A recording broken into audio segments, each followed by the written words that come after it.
This question is from GATE 2014 Mechanical Engineering paper set 4, question number 34.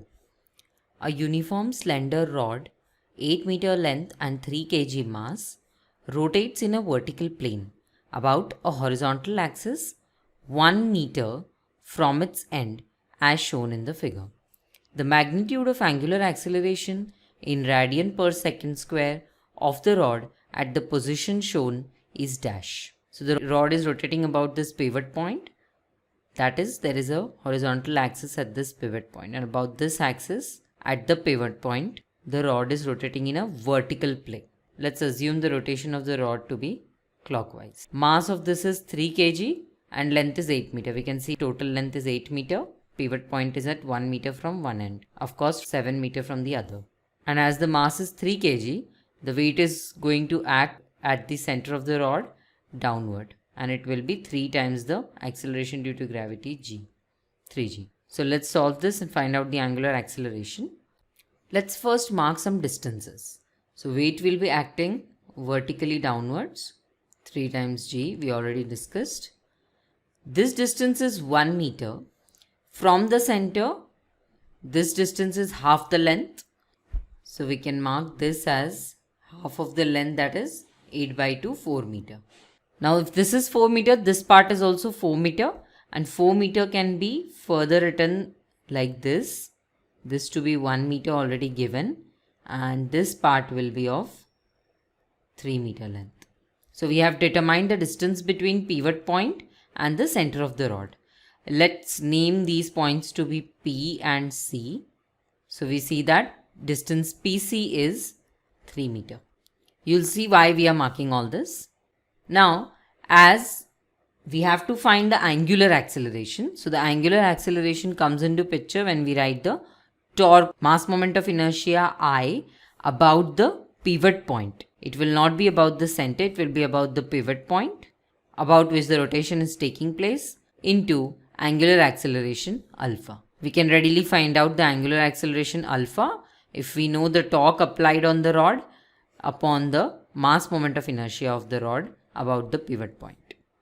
Let's find out these two entities and then further calculate the angular acceleration. So first thing, IP. For IP, we'll first calculate the mass moment of inertia of the rod about its own center, that is its own CG.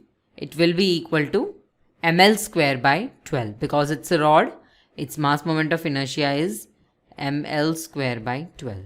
This is a standard formula, you should know this.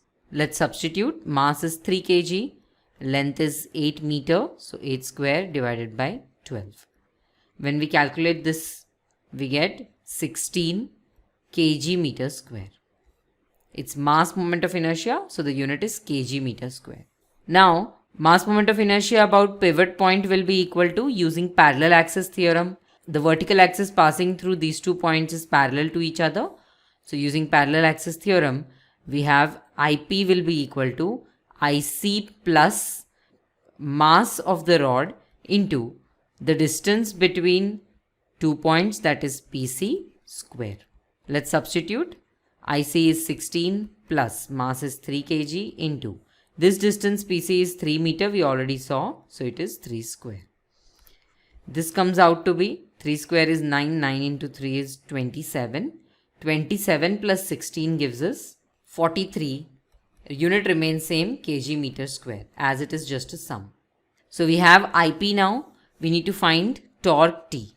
Now this rod is actually rotating because of its own weight. As the pivot point is at an offset from the center, there is an imbalance created, and therefore the weight will act as a torque causing factor and the rod will rotate. So this weight 3g is acting at point C. Torque will be equal to this weight of the rod into its distance from the pivot point. So its distance is again PC. We already saw that. So let's substitute. Weight is 3 into 9.81 into PC is 3 meter. 9 into 9.81 gives us torque as 88.29. What will the unit will be? So weight is in Newton. We have simply taken kg and meter per second square. So weight turns out to be Newton. PC is in meter. So we have the answer in Newton meter. Unit of torque is Newton meter. Now let's find out alpha. Simply alpha will be equal to T, that is 88.29, divided by IP, which is 43. So by calculating this in digital calculator, we have alpha as 2.053. It's angular acceleration, so unit will be radians per second square. Let's go back and fill in the answer. The magnitude of angular acceleration in radian per second square of the rod at this position is 2.053. To learn more about sub torque and angular acceleration problems, you can refer to the NPTEL video Dynamics IITM 5.7 Understanding Coriolis Acceleration. This video is a part of the course lecture series on mechanics of solid. The course is by Professor M.S. Sivakumar. He is from Department of Applied Mechanics of IIT Madras. I hope this solution will help you clear your doubt. Thank you.